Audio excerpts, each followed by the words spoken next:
Hi friends, welcome back to my channel. ఈ స్టోరీకి writer SNMR Sridhar గారండి. శ్రీధర్ గారి అన్ని స్టోరీస్కి కాపీరైట్స్ వర్తిస్తాయి. ఆయన పర్మిషన్ లేకుండా ఆయన రాసిన ఏ స్టోరీ కూడా యూట్యూబ్లోనే కాదు మరే ఇతర సోషల్ మీడియా నెట్వర్క్లో కూడా అప్లోడ్ చేయడానికి వీల్లేదు. దయచేసి అలా చేయకండి ఫ్రెండ్స్. అలానే ఈ స్టోరీస్ చదువుతున్న వాళ్ళైనా వింటున్న వాళ్ళైనా మీరు కానీ మరే ఛానల్లోనైనా శ్రీధర్ గారి స్టోరీస్ని చూసినట్లయితే దయచేసి నాకు కామెంట్ బాక్స్లో మెసేజ్ చేయండి. నేను రైటర్ గారికి ఇన్ఫార్మ్ చేస్తాను. ఇక లేట్ చేయకుండా వీడియోలోకి వెళ్ళిపోదాం ఫ్రెండ్స్. ఎస్ఎన్ఎంఆర్ శ్రీధర్ గారు రాసినటువంటి కలలా కరిగిన నీకైన అన్వేషణ 38వ భాగం. దుబాయ్. ఒక పెద్ద బంగ్లా. దాదాపు 100 మంది దాకా దుబాయ్ సేట్లు, పెద్ద పెద్ద పారిశ్రామికవేత్తలు, సినిమా వాళ్ళు మందు కొడుతూ ఎంజాయ్ చేస్తున్నారు. వాళ్ళని ఎంటర్టైన్ చేయడానికి దాదాపు 300 మంది 20 ఏళ్లలోపు ఆడపిల్లలు పట్టుకుంటే జారిపోయే నూలుపోగు లాంటి బట్టలతో డాన్సులు చేస్తున్నారు. అందరి కళ్లల్లోనూ భయం, బాధ. చద్దామన్నా చావలేని పరిస్థితి.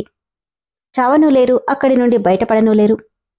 పొరపాటున అక్కడి నుండి తప్పించుకోవాలని చూస్తే ఏం జరుగుతుందో వాళ్ళకి బాగా తెలుసు. అందుకే అన్ని ఆశలు చంపుకుని జీవచ్చవల్లా బతుకుతున్నారు. అక్కడున్న వాళ్ళు నచ్చిన వాళ్ళని తీసుకుని రూంలోకి వెళ్ళిపోతున్నారు. మరికొందరు వాళ్ళని శారీరకంగా హింసిస్తూ రాక్షసుల్లా ఆనందిస్తున్నారు. ఏంటి సలీంభాయ్, 2 నెలల నుండి ఇవే ముఖాలు కనిపిస్తున్నాయి. నీ దగ్గర ఎప్పుడు చూసిన అమాయకమైన అందమైన న్యాచురల్ బ్యూటీలుంటారు, ఇప్పుడేమైంది అని అడిగాడు ఒక పెద్ద పారిశ్రామికవేత్త. సలీం అని ఒకతను, అదెందుకు అడుగుతావులే, ఆ సాలాగాళ్ళు డబ్బులు తీసుకుని అడ్రస్ లేకుండా పోయారు. వాళ్ళని వదలను, వీళ్లు చూసుకుని నేనే రంగంలోకి దిగుతాను అన్నాడు సలీం అనే అతను. అంతవరకు అదిగో ఫారిన్ అమ్మాయిలు, వాళ్లతో ఎంజాయ్ చేయండి. నాయ్ భాయ్, వీళ్లంతా మొహానికి రంగులేసుకునేవాళ్లు. ఇండియన్ అమ్మాయిలాంటి న్యాచురల్ బ్యూటీలు కాదు. నాకు అలాంటి వాళ్ళు కావాలి. అయితే కొంచెం వెయిట్ చేయి అని మనసులో మాత్రం, రే ప్రకాష్, డబ్బులు తీసుకునే అమ్మాయిల్ని పంపలేదు కదా, నిన్నొదిలిపెట్టను అని కసిగా అనుకున్నాడు సలీం. ఏ మగాడికైనా భార్యని చీరలోనే చూడాలనుకుంటాడు తెలుసా అని శాలినితో ప్రవీణ్ అన్న మాటలు సిరికి పదే పదే చెవుల్లో వినిపిస్తుంటే పైకి లేచి అద్దం దగ్గర నిలబడింది. మోకాళ్ల పైకున్న చిన్ని మినీస్కర్ట్, స్లీవ్లెస్ టాప్లో ఉన్న తనని తాను చూసుకోగానే ఇంతకుముందు తనెలా ఉండేదో గుర్తొస్తుంటే తెలియకుండానే కళ్లల్లో నీళ్లొచ్చేశాయి సిరికి. కిరణ్, ఆ మోహన్ గడ్ యాక్టివిటీస్ అన్ని అబ్జర్వ్ చేస్తున్నావా అని అడిగాడు సూర్య. ఆ సూర్య, కానీ వాడి పరిస్థితిలో కుడితిలో పడ్డ ఎలుకలా తయారైంది. అందుకే ఎలాంటి స్టెప్పు తీసుకోవట్లేదు. నో కిరణ్, వాడు డెఫినెట్గా ఏదో ఒక రకంగా ప్రొసీడ్ అవుతాడు. బీ కేర్ఫుల్ అంటూ హెచ్చరిస్తున్నాడు సూర్య. ఏ సిరి, శాలి దగ్గరికి వెళ్తానన్నావు, వెళ్ళావా అని అడిగాడు సూర్య. లేదు సూర్య, వెళ్ళలేదు.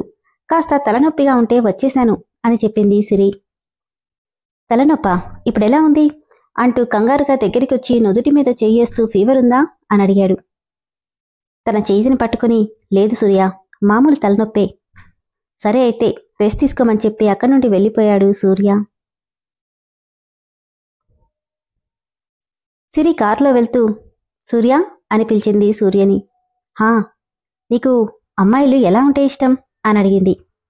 ఎలా అంటే డ్రెస్సింగ్. ఇప్పుడు అదెందుకు అడుగుతున్నావు? అడగాలనిపించింది, చెప్పు సూర్య. ఏమో, నేనెప్పుడూ అమ్మాయిల గురించి వాళ్ళ డ్రెస్సింగ్ గురించి ఆలోచించలేదు. పొద్దున లేచినప్పటి నుండి ఎంతోమంది ఆడవాళ్లు కనిపిస్తుంటారుగా, నార్మల్గా చెప్పు సూర్య. అంతలా ఎప్పుడూ ఆలోచించలేదు సిరి, కానీ మ్యాక్సిమం లేడీస్ శారీస్లో అందంగా ఉంటారేమో కదా అని నవ్వుతూ చెప్పగానే ముఖం చిన్నబుచ్చుకొని తన డ్రెస్ వైపు ఒకసారి చూసి సైలెంట్గా కూర్చుండిపోయింది సిరి.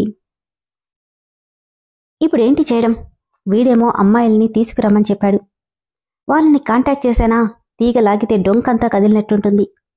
ఇప్పుడేం చేయాలరా బాబూ అనుకుంటూ బుర్రలు బద్దలు కొట్టుకుంటూ ఆలోచిస్తున్నాడు మోహన్. అటుగా వెళ్తున్న సిరి మోహన్ని చూసి, ఏమైంది బావా, అలా ఉన్నావేంటి అని అడిగింది. ఏం లేదు సిరి, మీ ఆయన మోడల్స్ని తీసుకురమ్మన్నాడు కదా, వాళ్ళేమో రామన్నారంట, అదే ఆలోచిస్తున్నాను. అలాగా అని అంతలోనే ఏదో తట్టి, బావా నీ ప్రాబ్లం నేను సాల్వ్ చేస్తాను అని సంతోషంగా అడిగింది సిరి. సూర్య షోరూంకెళ్లేసరికి ఆల్రెడీ అక్కడ యాడ్ షూటింగ్ జరుగుతుంది. మోహన్, ఏం జరుగుతుంది ఇక్కడ అని అడిగాడు సూర్య అక్కడేం జరుగుతుందో అర్థం కాక. అదేంటి సూర్య, నువ్వే కదా యాడ్ చేయమని చెప్పావు. అవును, కానీ నాకొక్క మాట కూడా ఇన్ఫార్మ్ చేయలేదే. చేద్దామని అనుకున్నాను, కానీ సిరి వద్దంది. వాట్? అవును సూర్య, సిరినే ఈ యాడ్ గురించి చెప్పొద్దని చెప్పింది. సిరి చెప్పొద్దండమేంటబ్బా అని ఆలోచించుకుంటుంటే సూర్య ఇప్పుడే వస్తానని చెప్పి వెళ్ళిపోయాడు మోహన్. అంతలో కిరణ్, విక్కీ వాళ్ళు కూడా రావడంతో ఏం జరుగుతుందిరా ఇక్కడ అని అడిగారు.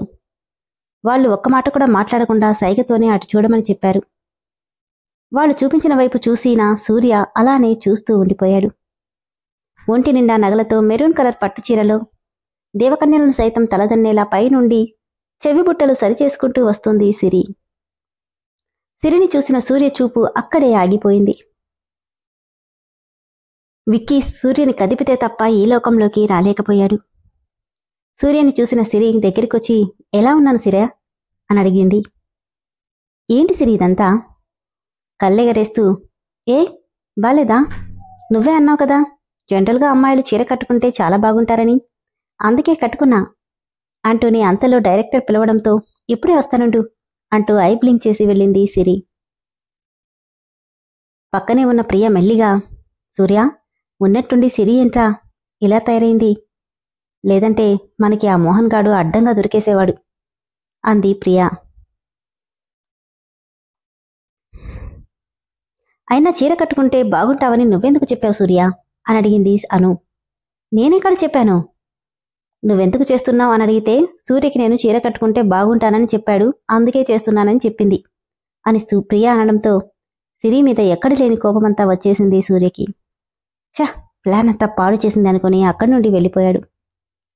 అప్పుడే అక్కడికొచ్చిన షాలు, ప్రవీణ్ కూడా సిరిని చూసి చాలా షాక్ అయ్యారు. యాడంతా అయిపోయాక షాలు నేనెలా చేశాను? చాలా బాగా చేశావు, కానీ ఉన్నట్టుండి నీకు మోడలింగ్ పిచ్చేంటే? పిచ్చి కాదు, చీర కట్టుకోవాలనిపించింది. అంతలో పాపం బావ మోడల్స్ దొరక్క ఇబ్బంది పడుతుంటే నేను చేస్తానని చెప్పాను అంతే. ఇంతకీ తమకి ఉన్నట్టుండి చీరెందుకు కట్టుకోవాలనిపించిందో అని అడిగాడు ప్రవీణ్. చేతులు కట్టుకుని, ఎందుకంటే మగాళ్ళకి ఆడవాళ్ళని చీరలోనే చూడాలనిపిస్తుందంట, అందులోనే అందంగా కనిపిస్తారని ఓ మహానుభావుడు చెప్పాడు, అందుకే కట్టుకోవాలనిపించింది అని సిరి చిలిపిగా అనగానే ఇద్దరు గతుక్కుమని మొహాలు చూసుకున్నారు. ప్రవీణ్ తడబడుతూ ఇంతకీ ఆ చెప్పిన మహానుభావుడెవరు? ఎవరో నీలాంటివాడేలే అని చెప్పి సూర్యను వెతుక్కుంటూ వెళ్ళిపోయింది సిరి. ప్రవీణ్ ఈ మాటలు మొన్న నువ్వే కదా అన్నావు, కొంపతీసి నువ్వేమన్నా? నాకు అదే డౌట్గా ఉంది షాలు. వింటే పర్వాలేదు కానీ అంటూ ప్రవీణ్ ముఖంలోకి చూసేసరికి నవ్వి చూస్తే చూడనివ్వు అన్నాడు ప్రవీణ్. చీపో, నీకసలు సిగ్గులేదు అని సిగ్గుపడుతూ సిరి కోసం వెళ్ళిపోయింది శాలిని. తన క్యాబిన్లో విండో దగ్గర అటువైపు నిలబడి ఏంటిలా అయ్యింది, త్వరగా ఈ కేస్ క్లోజ్ చేసి వీలైనంత తొందరగా ఇక్కడి నుండి వెళ్ళిపోదామనుకుంటే ఈ పిచ్చి పిల్ల మొత్తం స్పాయిల్ చేసింది అనుకుంటున్నాడు సూర్య. సూర్య నువ్విక్కడున్నావా? ఏంటి సూర్య, అందరూ ఎంత మెచ్చుకుంటున్నారో తెలుసా? నేనెంత బాగా యాక్ట్ చేస్తే కనీసం ఎలా ఉన్నానో కూడా చెప్పలేదేంటి అంటూనే తన భుజం మీద చేయి వేసింది సిరి. అంతే, కోపంతో ఆ చేతిని విసిరి కొట్టాడు. ఏమైంది సూర్య, ఎందుకంత కోపంగా ఉన్నావు? ఏమైందా? అసలు నిన్నెవరు యాక్ట్ చేయమన్నారు? అంటే నువ్వు చీరలో బాగుండున్నావన్నావని నేను చెప్పానా నీకు? అయినా నాకు నచ్చిన పనులన్నీ నువ్వు చేయడమేంటి సిరి? ఎందుకు చేస్తున్నావిలా? మన ఇద్దరి మధ్య ఉంది జస్ట్ 3 నెలల అగ్రిమెంట్, దానికి నిజం మొగట్లా ఫీల్ అయి నాకు నచ్చినట్టుగా చేస్తున్నావా? ఏమైంది సిరి నీకసలు? చూడు సిరి, నాకిలాంటివన్నీ నచ్చవు. నాది మరో ప్రపంచం, అందులోకి రావాలని కాని లేదంటే నాతో ఉండాలని కాని పొరపాటును కూడా ప్రయత్నించకు. నేనెవ్వరికీ దగ్గర కాను, ఎందుకంటే ప్రేమ, ఇష్టం, ఎఫెక్షన్, సెంటిమెంట్ ఇలాంటి వాటికి నేను చాలా దూరం. ఆ రోజేదో నటించమన్నావు, నటిస్తున్నాను అంతే. కొద్ది రోజులు మాత్రమే నేనిక్కడుండేది. వీలైనంతవరకు నాకు దూరంగా ఉండు. లేనిపోని ఇష్టాలు, ఎఫెక్షన్స్ నా మీద పెంచుకున్నావంటే తర్వాత చాలా బాధపడతావు. ఎందుకు చెప్తున్నానో అర్థం చేసుకో.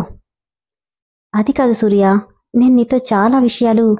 గట్టిగా గెట్ లాస్ట్ అని అరవగానే ఉలిక్కిపడి బాధగా వెనుతిరిగింది సిరి.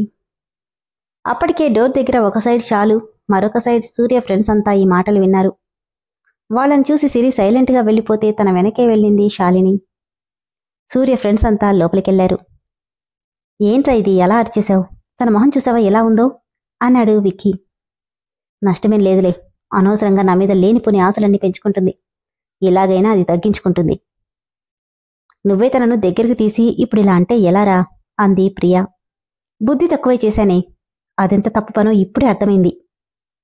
కాని ఇప్పుడు తను మళ్ళీ అంటూ కిరణ్ ఏదో అనబోతే కోపంగా, ఎలాగైనా చావని, నాకు సంబంధం లేదు.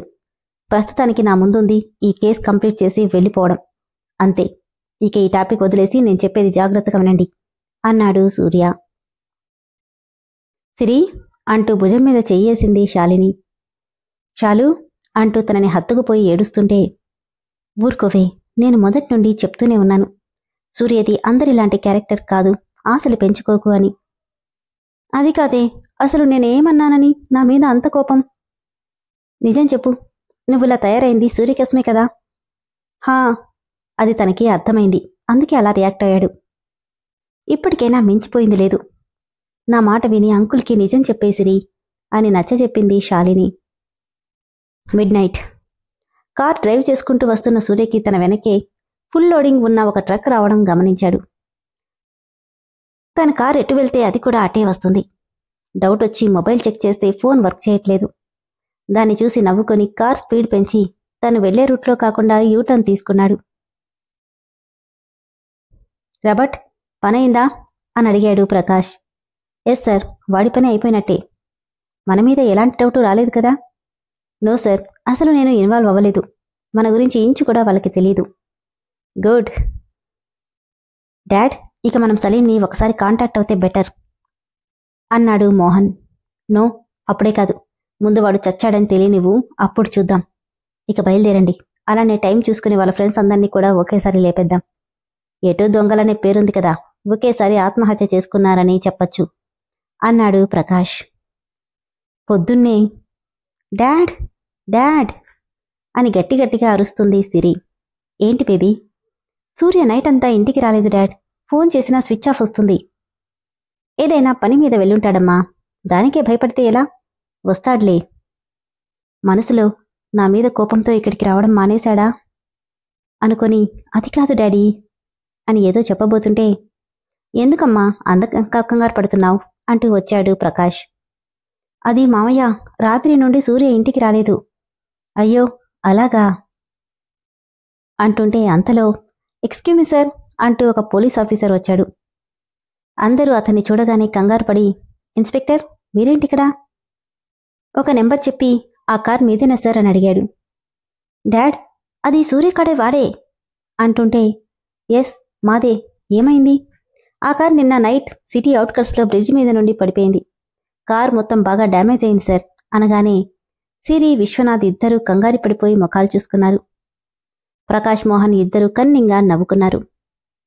అయ్యయ్యో, మరి అందులో ఉన్న వ్యక్తి అని అడిగాడు ప్రకాష్.